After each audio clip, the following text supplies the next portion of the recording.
February 9th, 1945. Major General Curtis LeMay stood in his headquarters on Guam, staring at reconnaissance photographs spread across a metal table. The images showed Tokyo's dense urban sprawl, a sprawling metropolis of wood and paper stretching 25 miles in every direction.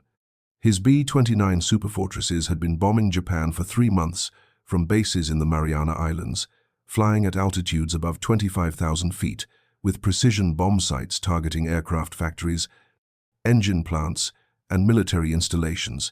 The results were disappointing.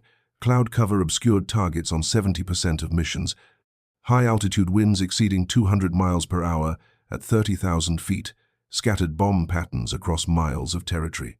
Japanese industry continued operating, sometimes at higher capacity than before raids began. The strategic bombing campaign that had devastated German cities was failing against Japan, and LeMay knew the reason why. Everything about American bombing doctrine had been designed for European conditions, and Japan wasn't Europe. If you're enjoying this deep dive into the story, hit the subscribe button and let us know in the comments from where in the world you are watching from today. The problem wasn't the aircraft. The B-29 represented the most advanced bomber ever built, capable of carrying 8 tons of bombs across 1,500 miles at speeds exceeding 350 miles per hour. The problem was how they were being used. Precision daylight bombing from high altitude worked against concentrated German industrial targets, massive steel mills, synthetic fuel refineries, and ball-bearing factories, where destroying a single facility could cripple entire production chains. Japanese industry operated differently. Manufacturing was dispersed across thousands of small workshops embedded throughout residential districts. A single city block might contain a household producing aircraft components, another making optical instruments, a third fabricating small arms ammunition. Destroying one workshop accomplished nothing when 50 others continued operating. The entire strategic concept needed revision, and LeMay understood that revision would require abandoning every principle the Army Air Forces had developed over the previous decade. Japanese cities presented a vulnerability that German cities didn't possess. Construction methods, dating back centuries, relied almost entirely on wood and paper. Traditional Japanese architecture used wooden frames with paper screens for interior walls and sliding doors.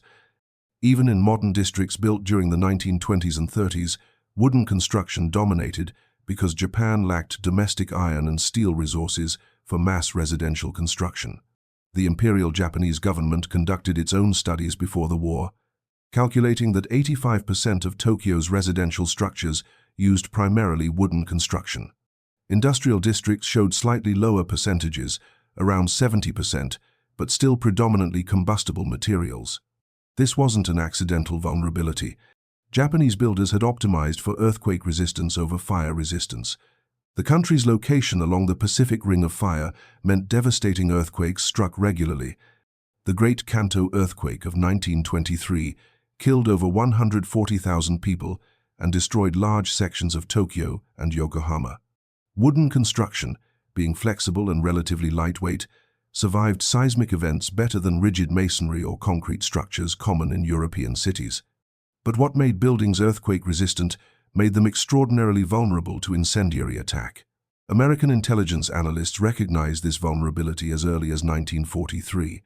The Army Air Force's Tactical Center at Orlando, Florida, constructed exact replicas of Japanese residential districts using authentic building materials sourced from Japanese communities on the West Coast before their forced relocation. Engineers studied how different types of incendiary munitions performed against Japanese construction methods. They tested ignition temperatures for tatami mats, the woven rice straw floor coverings used in traditional homes. They measured how rapidly fire spread through paper shoji screens. They calculated how structural timber dried by decades of use would burn compared to green wood. The results were conclusive and terrifying. Japanese urban districts would burn with unprecedented intensity once ignited, creating firestorms that conventional firefighting couldn't control. The firebombing concept wasn't new. British Royal Air Force Bomber Command had pioneered area incendiary attacks against German cities, starting in 1942 under Air Marshal Arthur Harris. The bombing of Hamburg in July 1943 created the first documented firestorm in modern warfare, a phenomenon where multiple fires merge to create a self-sustaining convection system that generates winds exceeding 100 miles per hour and temperatures hot enough to melt glass and asphalt. The Hamburg firestorm killed approximately 42,000 people in a single night, more casualties than the entire London Blitz had caused over 8 months. But German cities, built largely of stone, brick and concrete, required massive bomb tonnages to generate conditions for firestorm development. Bomber Command dropped nearly 9,000 tons of bombs on Hamburg across 4 raids to achieve the devastation of July 27th. Japanese cities, American analysts calculated, would require far less. Perhaps 1/4 the tonnage could achieve similar or greater destruction because the fuel load, the combustible material per square mile, was dramatically higher in Japanese urban districts. LeMay arrived in the Mariana Islands in January 1945 with orders to make the strategic bombing campaign effective. His background made him an unusual choice for this command. At 38 years old, he was among the youngest general officers in the Army Air Forces. His rise had been meteoric, from lieutenant to major general in 4 years, driven by demonstrated competence rather than political connections or seniority. He commanded B-17 groups in Europe during 1943, developing formation tactics and bombing procedures that improved accuracy while reducing losses. His reputation was built on cold mathematical analysis of combat data and willingness to ignore doctrine when results demanded different approaches. That reputation had earned him this assignment, transforming a failing campaign into something strategically decisive. The first challenge involved understanding why high-altitude precision bombing wasn't working over Japan. The jet stream, a river of air flowing west to east at altitudes between 30,000 and 40,000 feet, reached speeds exceeding 200 miles per hour during winter months. Weather reconnaissance B-29 seconds encountered winds so powerful that aircraft flying into the jet stream made backward ground speed, actually moving backward relative to the Earth's surface, despite flying forward at normal airspeed. Bombing through such conditions made accuracy impossible.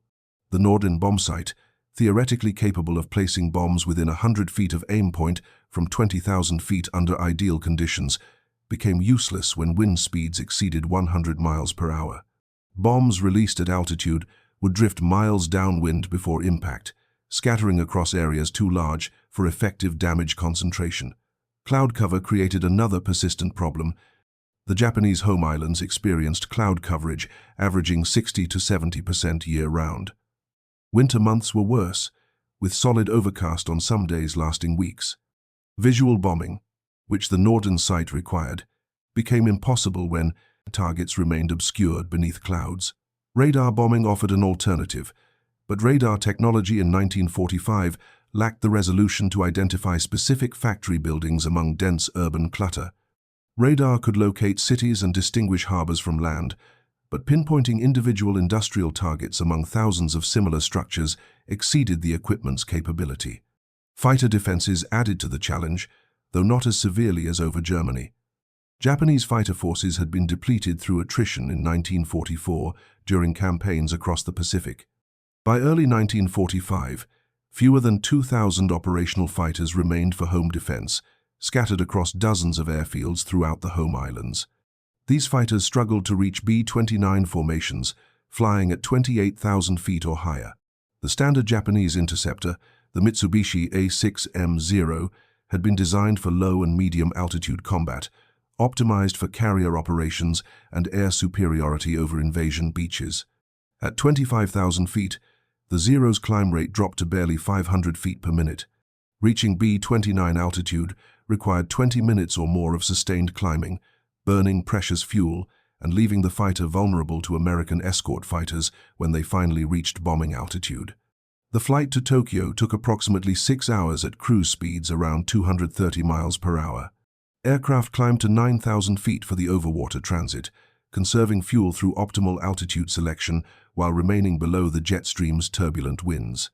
The formation, if it could be called that, stretched across hundreds of miles of Pacific darkness.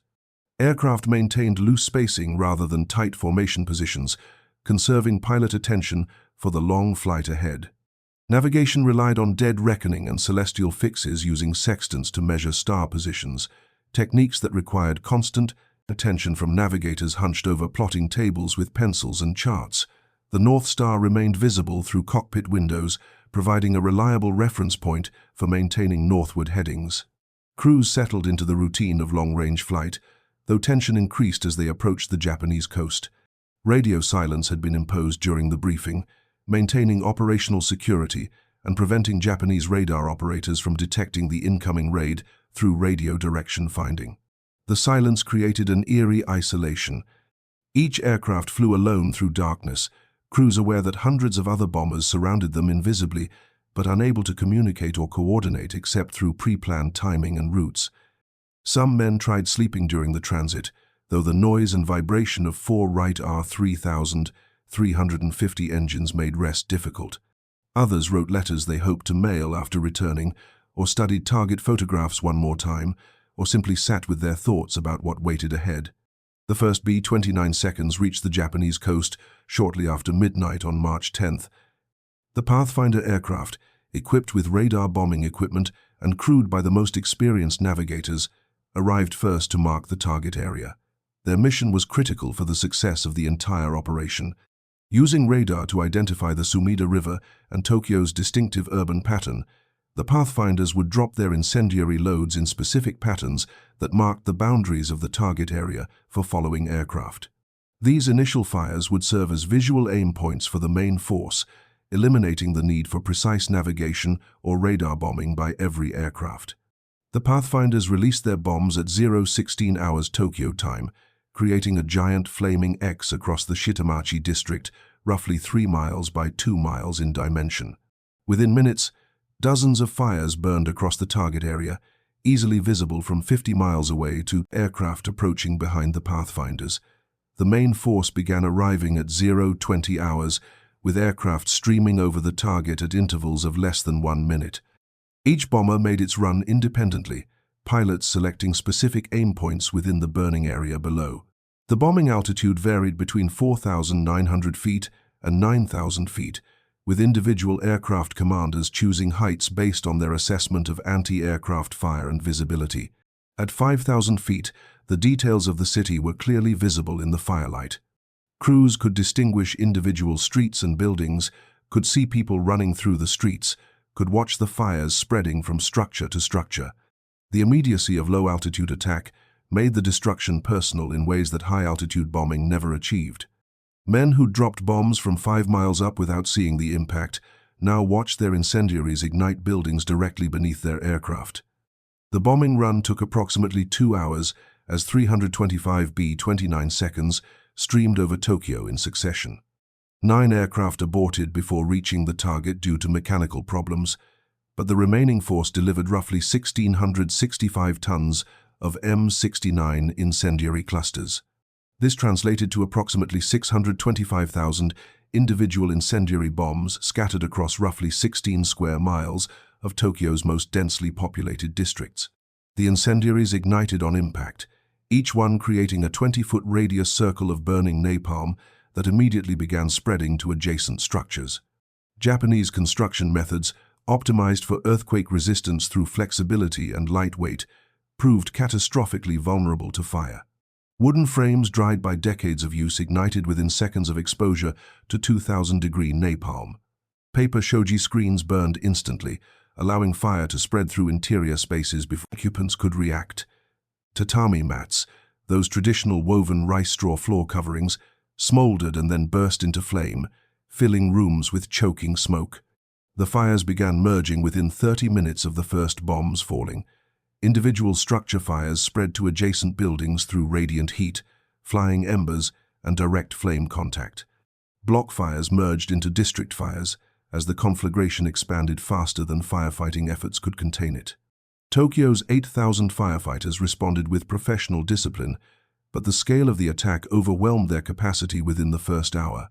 Fire companies arriving at burning districts found hundreds of structures already engulfed, with fire spreading to new buildings faster than they could establish hose lines and water supply.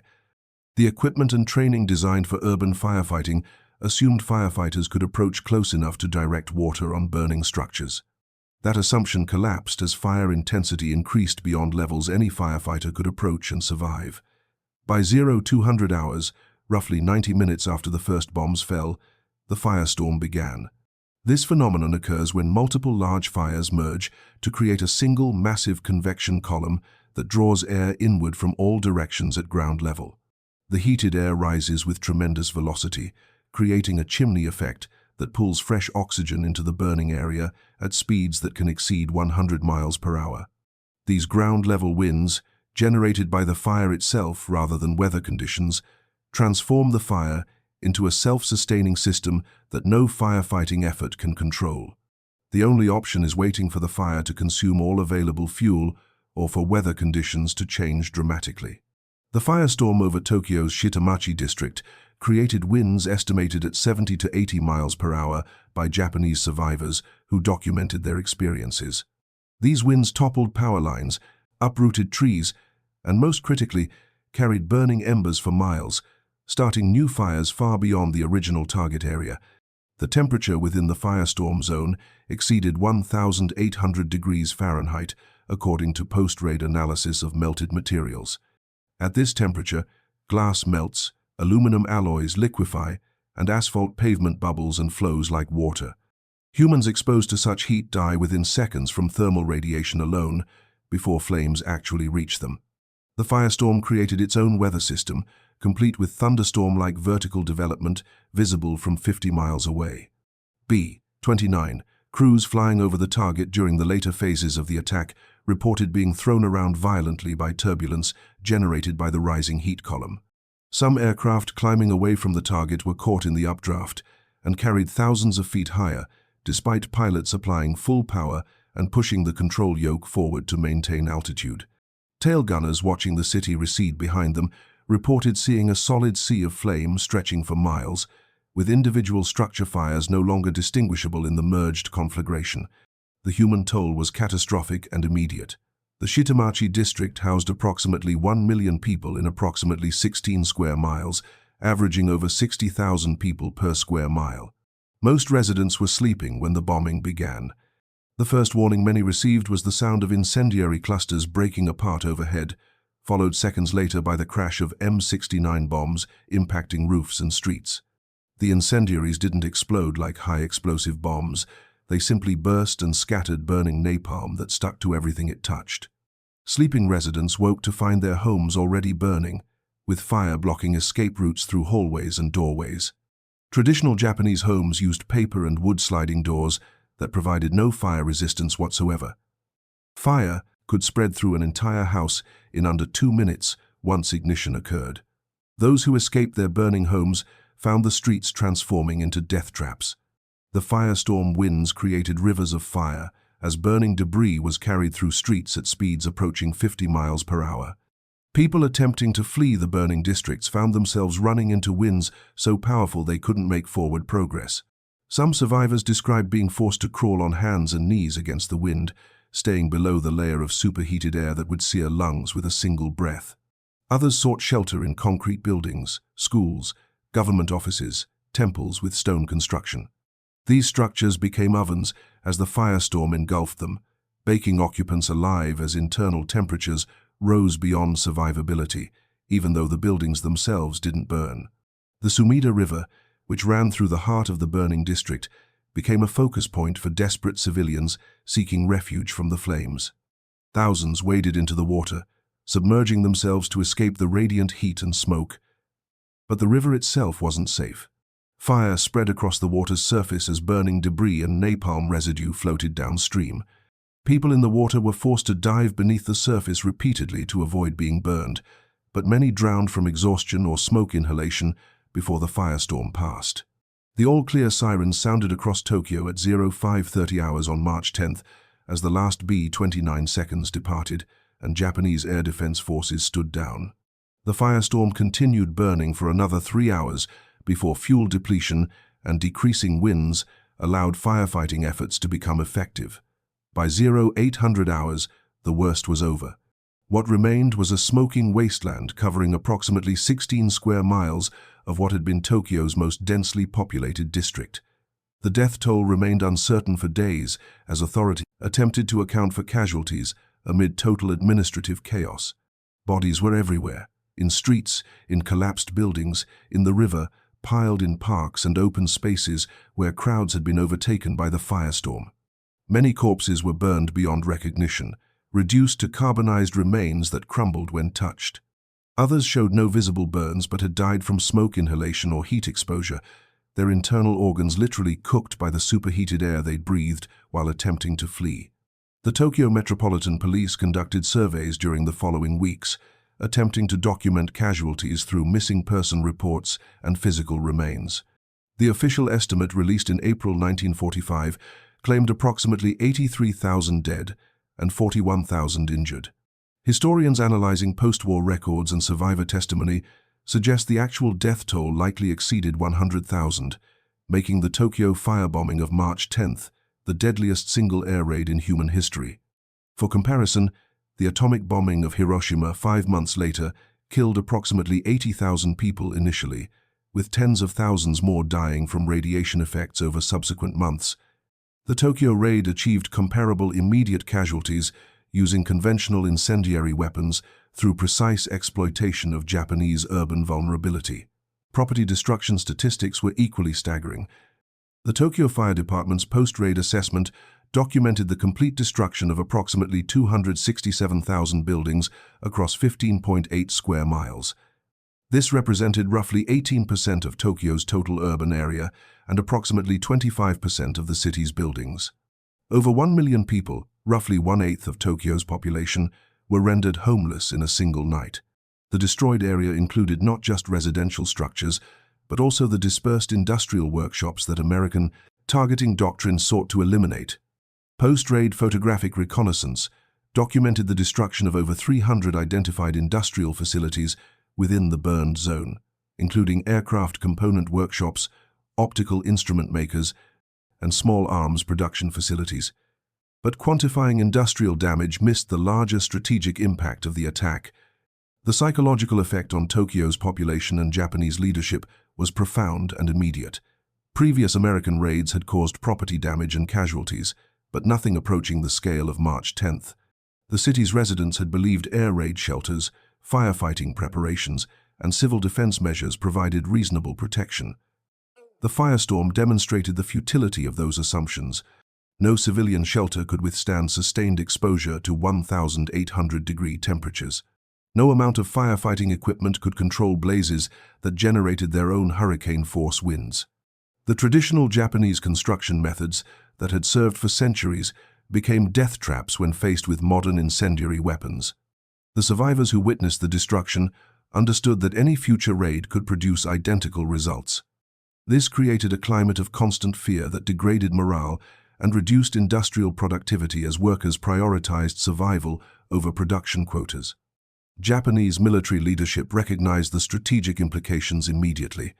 General Kawabe Torashiro, Deputy Chief of the Army General Staff, wrote in his diary on March 11th that the raid demonstrated American capability to systematically destroy Japanese cities one by one. He calculated that if the Americans maintained the pace of one major incendiary raid per week, every significant urban center in Japan would be destroyed within 6 months.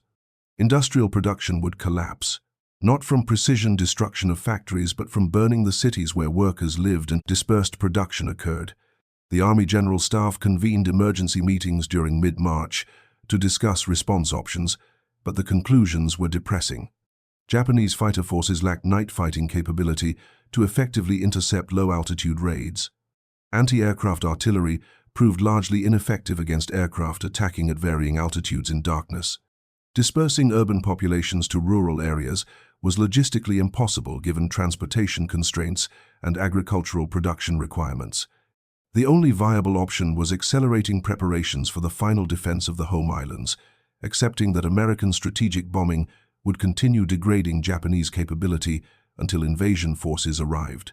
LeMay wasted no time exploiting the success of March 10th. Weather forecasts predicted continued clear conditions over Japan during mid-March, and incendiary stockpiles in the Marianas remained adequate for sustained operations. On March 11th, just 36 hours after the Tokyo raid, 274 B-29 seconds attacked Nagoya using identical tactics, low-altitude night incendiary attack. The raid destroyed approximately 3 square miles of the city's industrial district, killing an estimated several thousand people. The casualty figures were lower than Tokyo primarily because Nagoya's population density was significantly less than Tokyo's Shitamachi district, but the industrial damage was proportionally similar. March 13th brought another mass incendiary raid, this time against Osaka, Japan's second-largest city and a major industrial center specializing in machinery production and steel fabrication. 279 B-29 seconds delivered over 1,600 tons of incendiaries across Osaka's industrial districts, destroying approximately 8 square miles and rendering over 300,000 people homeless. Osaka's firefighting forces, having received warning about American incendiary tactics from Tokyo's experience, attempted improved response procedures including pre-positioning equipment and creating fire breaks by demolishing structures in advance. These measures proved inadequate. The sheer volume of incendiaries overwhelmed preparation, creating fire conditions that exceeded anything Japanese civil defense had anticipated. The pace continued relentlessly through late March. Kobe was hit on March 16th with 2,300 tons of incendiaries that destroyed 3 square miles of the city's port district. Nagoya received a second raid on March 19th, delivering 1,800 tons of incendiaries. By the end of March 1945, less than 3 weeks after the first Tokyo raid, American B-29 seconds had delivered approximately 9,000 tons of incendiary bombs against 5 major Japanese cities. The cumulative destruction exceeded 32 square miles of urban area burned, over 500,000 buildings destroyed, and combined casualties estimated at over 120,000 dead, with several 100,000 injured. The strategic bombing campaign had found its effective form. The precision daylight bombing that failed during January and February was replaced by mass incendiary raids that exploited Japanese vulnerability with devastating efficiency. LeMay's command settled into a rhythm of operations, launching major raids every 3 to 4 days depending on weather conditions and munitions availability. The logistical burden was enormous. Each major raid consumed approximately 1,500 to 2,000 tons of incendiary bombs that had to be shipped from American production facilities across 6,000 miles of Pacific Ocean to forward bases in the Marianas. Ground crews worked around the clock, loading bombs, servicing aircraft, and maintaining the complex B-29 seconds, which still suffered mechanical reliability issues despite ongoing improvements. The human cost extended beyond Japanese casualties. B-29 crews faced exhausting mission schedules with minimal rest between operations. The 14-hour missions to Japan and back left men physically and mentally drained, yet another mission would launch within 72 hours. Combat losses remained relatively light compared to European bombing campaigns, averaging around 2 to 3% per mission. But cumulative attrition mounted steadily. A crew flying 30 missions, the standard combat tour requirement, faced roughly 50% probability of being shot down, suffering fatal mechanical failure, or experiencing serious combat damage. The survivors dealt with psychological strain that 1940s military medicine poorly understood. Post-traumatic stress wasn't recognized as a clinical condition. Men simply dealt with nightmares and anxiety through informal support from fellow crew members and occasional drinking binges during rest periods. Japanese response efforts evolved as the campaign continued through April and May. Civil defense authorities ordered partial evacuation of major cities, moving non-essential civilians to rural areas. This reduced population density in target areas, but created enormous social disruption, as families were separated and people lost access to employment and food distribution systems. The government initiated massive firebreak creation programs, demolishing thousands of structures in Japanese cities to create wide barriers that might prevent fire spread during future raids. These efforts consumed enormous labor resources and reduced available housing without significantly improving fire resistance. Incendiary attacks simply created new fires on both sides of firebreaks, making the cleared areas useless for preventing firestorm development. Fighter defenses showed modest improvement as experienced pilots developed night interception techniques. Japanese fighters achieved increased success rates during April and May raids compared to March operations. But the absolute scale remained insufficient to seriously threaten mass B-29 formations. Shooting down 5 or 10 bombers per raid, while representing improved performance, barely reduced the tonnage delivered to targets when 300 bombers participated in each mission. The mathematics of attrition warfare favored the Americans overwhelmingly. Japan had perhaps 1,500 operational fighters remaining by May 1945. The Americans could sustain losses of 20 to 30 bombers per raid indefinitely because production in the United States replaced losses faster than combat destroyed them. By early June 1945, the firebombing campaign had destroyed approximately 105 square miles of urban area across Japan's major cities. The death toll exceeded 400,000, with over 1 million seriously injured and over 8 million rendered homeless. Industrial production in targeted cities had declined by approximately 40 to 60%, depending on the specific industry. The destruction wasn't uniform. Some factories remained operational within burned districts, particularly those with concrete construction. But the loss of worker housing, disruption of transportation networks, and general administrative chaos reduced productivity, even in undamaged facilities. Workers couldn't reach jobs when their homes had burned and transit systems were damaged. Raw materials couldn't reach factories when railroad infrastructure was disrupted. Finished products couldn't be distributed when ports and warehouses had been destroyed. The strategic impact extended beyond immediate physical destruction. Japanese leadership recognized by summer 1945 that continuing the war was futile. The firebombing campaign had demonstrated American capability to destroy Japanese urban industrial capacity systematically without suffering prohibitive losses. The atomic bombings of Hiroshima on August 6th and Nagasaki on August 9th provided the final catalyst for surrender. But the strategic situation had already been decided by months of conventional bombing that killed more people and destroyed more property than both atomic bombs combined. Emperor Hirohito, announcing Japan's surrender on August 15, 1945, specifically referenced the new and cruel bomb in his recorded message. But internal discussions among Japanese leadership during July and August showed equal concern about continued conventional bombing that was destroying cities faster than the Americans could even occupy them after invasion. The B-29 firebombing campaign over Japan represented strategic bombing doctrine, finally achieving its theoretical objectives through brutal pragmatism rather than precision. The concept that air power could break enemy will and destroy industrial capacity without massive ground invasions had been tested over Germany with mixed results. Over Japan, the combination of B-29 performance capabilities, incendiary weapons technology, and Japanese urban vulnerability created conditions where strategic bombing actually delivered on its promises. The cost in Japanese civilian lives was horrific, exceeding 400,000 dead across all raids. The cost in American lives was significantly lower, fewer than 500 B-29 crew members killed in action during the entire campaign, though thousands more died in accidents and operational losses. The moral dimensions of the campaign remain contested 8 decades later. Critics argue the firebombing constituted indiscriminate targeting of civilian populations that violated principles of just warfare.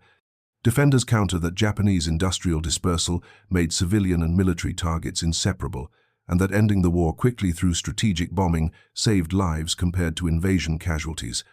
LeMay himself addressed these concerns tersely in post-war interviews, stating that if the United States had lost the war, he expected he would have been prosecuted for war crimes.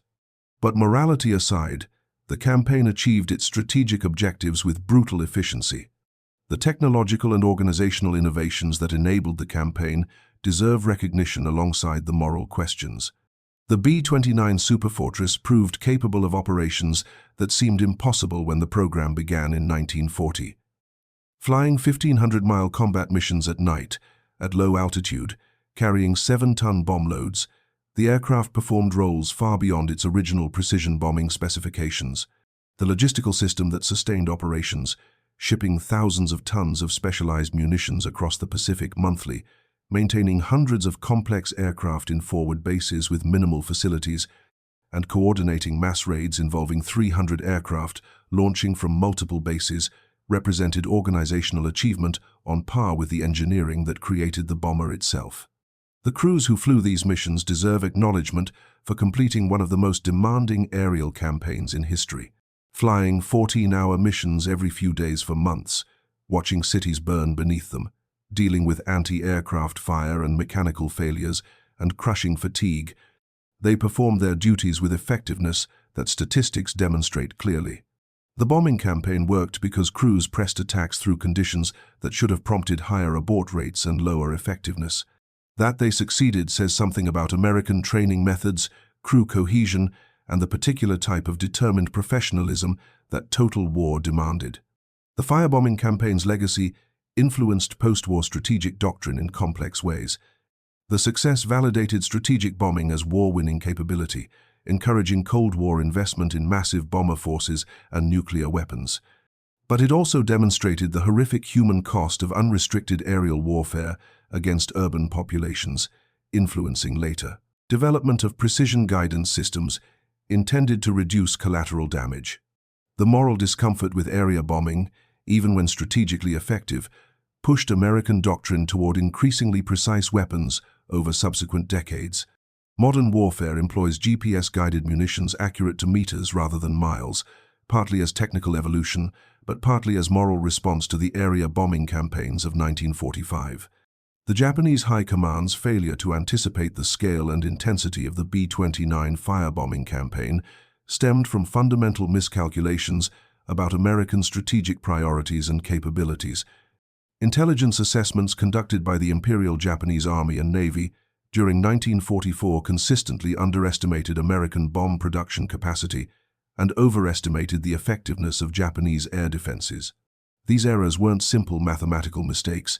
They reflected deeper cultural assumptions about warfare that proved catastrophically wrong when confronted with American industrial total war.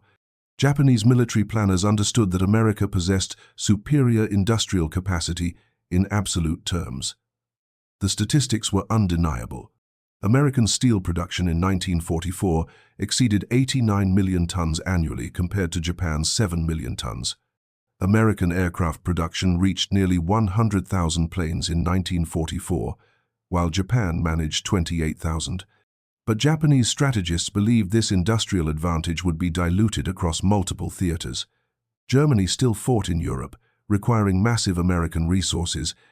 The Pacific Island campaigns consumed enormous quantities of ammunition, fuel, and equipment. The submarine warfare against Japanese shipping tied down American naval forces.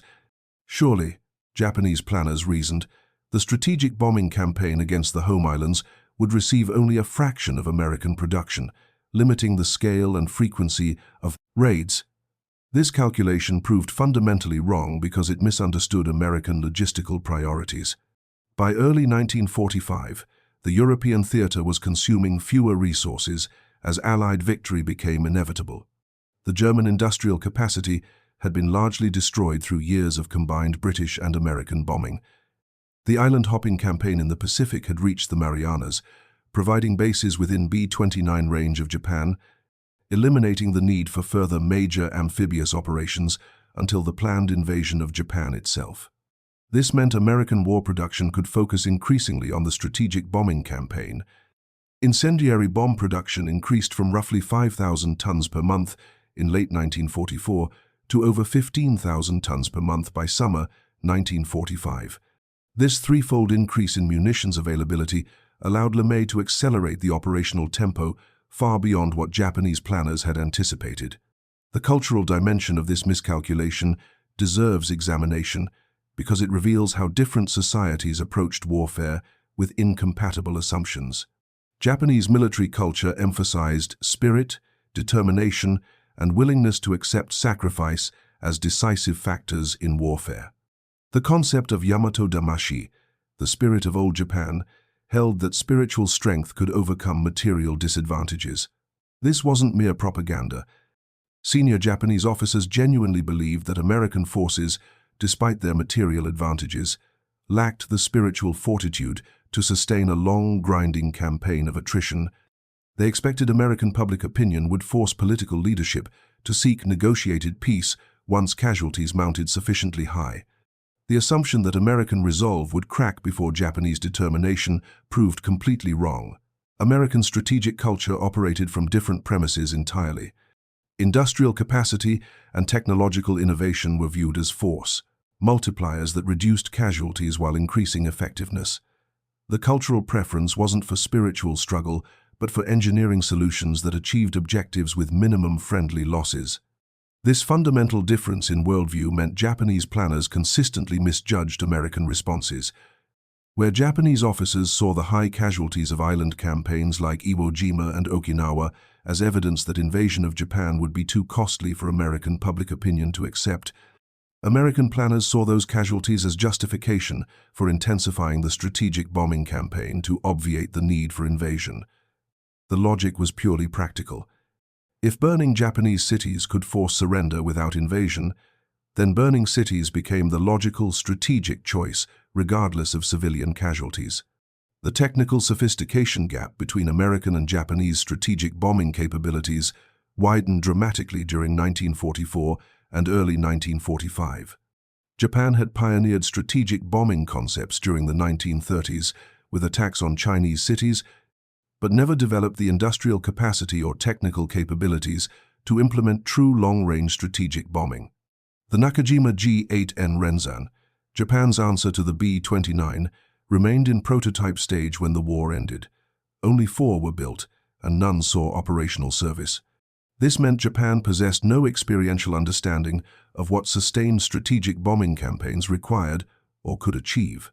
Japanese officers had no frame of reference for comprehending the logistical complexity that allowed Americans to launch 300 aircraft raids every few days while maintaining aircraft readiness rates above 70%. The fire prevention measures that Japanese civil defense authorities implemented before and during the bombing campaign reflected this gap in understanding. The programs focused on traditional firefighting methods, scaled up, more fire stations, more equipment, more trained personnel, and improved water supply infrastructure. Tokyo invested heavily during 1944 in expanding its firefighting capability, adding pumping stations and training thousands of auxiliary firefighters. These measures would have been adequate against conventional bombing threats that Japanese planners envisioned. Perhaps a dozen B-29 seconds dropping high-explosive bombs on scattered targets. What they couldn't address was 300 bombers delivering 1,600 tons of incendiaries in concentrated patterns, specifically designed to overwhelm firefighting capacity through saturation. The firebreak program illustrated this disconnect between preparation and reality. Japanese authorities demolished thousands of structures in major cities during late 1944 and early 1945, creating wide cleared zones intended to halt fire spread. The cleared areas ranged from 100 to 300 feet wide, dimensions that seemed adequate based on historical fire experience in Japanese cities. But these firebreaks assumed fires would spread through ground-level contact between adjacent structures. They didn't account for the firestorm phenomenon, where burning embers would be carried miles by hurricane-force winds generated by the fire itself. During the March 10th Tokyo raid, fires jumped up to half a mile wide when wind-borne embers ignited structures far beyond the cleared zones. The entire firebreak strategy proved useless against the scale and intensity of attack that American planners had designed specifically to defeat such measures. Japanese intelligence services attempted to gather information about American bombing tactics and capabilities through multiple channels. Diplomatic sources in neutral countries like Switzerland and Sweden reported on American bomber development and production. Technical intelligence sections analyzed wreckage from crashed B-29 seconds, documenting aircraft specifications and capabilities. Interrogation of captured American aircrew provided tactical information about formation procedures, bombing techniques, and defensive armament. But this intelligence collection suffered from systematic problems that prevented accurate threat assessment. The information was fragmented across competing military intelligence organizations that didn't coordinate effectively. The Army and Navy maintained separate intelligence services that rarely shared information comprehensively. Each service interpreted intelligence through the lens of its own operational priorities and doctrinal assumptions. More fundamentally, Japanese intelligence analysts suffered from mirror imaging, the tendency to assume enemy forces would behave according to patterns familiar from one's own military culture. Japanese bomber operations against Chinese cities during the 1930s had caused significant destruction, but operated under resource constraints that limited operational tempo. Raids occurred sporadically, separated by weeks or months as aircraft were repaired, crews rested, and munitions were stockpiled. Japanese analysts assumed American operations would follow similar patterns, perhaps one major raid per week or two, against a given target. This assumption seemed reasonable based on Japanese operational experience, but completely missed the scale and sustainability of American logistics that would enable raids every few days rather than every few weeks. The shock of the March 10 Tokyo raid stemmed partly from this intelligence failure. Japanese commanders expected American bombers to eventually attack Japanese cities with incendiaries.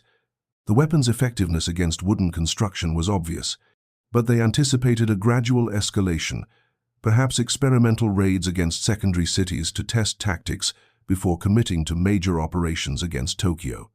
The reality: 325 bombers delivering over 1,600 tons of incendiaries in a single night against the capital itself exceeded worst-case scenarios that Japanese planning staffs had developed. The scale represented not just quantitative difference, but qualitative shift in warfare that Japanese military experience hadn't prepared them to anticipate. The psychological impact on Japanese leadership manifested in several ways during the weeks following March 10th. Official statements emphasized stoic determination and called for increased war production and civil defense efforts. But internal communications revealed deep pessimism about Japan's strategic situation. Navy Minister Yonai Mitsumasa wrote in private correspondence that the American bombing demonstrated capabilities that Japan could neither match nor effectively counter. Army Vice Chief of Staff Kawabe Torashiro calculated, as mentioned earlier, that systematic destruction of all major Japanese cities was achievable within 6 months at the pace Americans demonstrated in mid-March. These assessments reached Emperor Hirohito through briefings that painted increasingly bleak pictures of Japan's military prospects. The bombing campaign's effect on Japanese civilian morale proved more complex than simple terror or demoralization. Survivors of the raids certainly experienced trauma that affected their psychological state and productivity. But Japanese society demonstrated remarkable resilience in some respects. Cities began recovery efforts within days of major raids, clearing rubble, restoring utilities, and rebuilding temporary housing. Factory workers returned to damaged industrial sites and resumed production in partially destroyed buildings. The cultural emphasis on group obligation and social cohesion helped maintain function even amid catastrophic destruction. However, this resilience had limits. As the campaign continued through spring and summer 1945, accumulating destruction overwhelmed recovery capacity. Workers couldn't maintain productivity while homeless and malnourished. Transportation disruption prevented movement of raw materials and finished goods, even when factories remained operational. The gradual degradation of social infrastructure ultimately proved more damaging than the immediate destruction of individual raids. The question of whether the firebombing campaign was necessary to force Japanese surrender remains historically contentious. Some historians argue that Japan's military situation was hopeless by March 1945, regardless of strategic bombing. The naval blockade had reduced imports to unsustainable levels, threatening mass starvation by winter 1945. Soviet entry into the war, which occurred on August 8th, eliminated any hope of negotiated peace through Soviet mediation. The atomic bombs provided face-saving justification for surrender that Japanese leadership could present to a military culture that prohibited capitulation under normal circumstances. In this interpretation, the firebombing campaign was strategically unnecessary, adding civilian casualties without meaningfully hastening surrender. Alternative historical analysis argues the firebombing was indeed decisive in forcing surrender by demonstrating American capability to systematically destroy Japanese urban industrial capacity without invasion. The atomic bombs, while shocking and unprecedented, destroyed only 2 cities. The firebombing had already destroyed portions of over 60 cities by August, demonstrating that atomic weapons simply accelerated destruction that conventional bombing would achieve anyway given time. Japanese leadership's surrender decision reflected the assessment that continuing resistance was futile because American air power could complete Japan's destruction whether or not invasion occurred. The timing of surrender, coming days after the Nagasaki bombing but months into the firebombing campaign, suggests both factors contributed to the decision.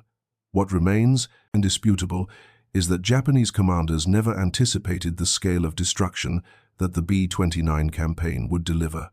The titles claim that Japanese leadership didn't expect 5,000 tons of bombs daily requires slight qualification for precision. The peak single-day tonnage was actually the March 10th Tokyo raid's 1,600 tons, not 5,000. But if we examine the campaign's sustained intensity across multiple cities, the March 9 to 19 period saw approximately 9,000 tons delivered across 5 major raids in 11 days, averaging over 800 tons daily. Extended across the full campaign from March through August, total tonnage delivered exceeded 160,000 tons, averaging roughly 1,000 tons per day. The scale exceeded anything Japanese military planners had prepared for or believed possible, based on their understanding of strategic bombing logistics. The human cost of this miscalculation was measured in hundreds of thousands of lives lost and millions displaced. The strategic cost was Japan's complete inability to defend against attacks that destroyed the urban industrial base the military depended upon for continued resistance.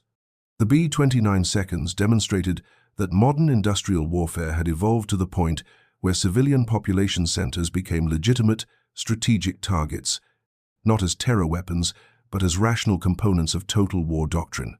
This reality, established over Japanese cities in 1945, would shape strategic thinking throughout the Cold War and influence how nations approached warfare for generations afterward.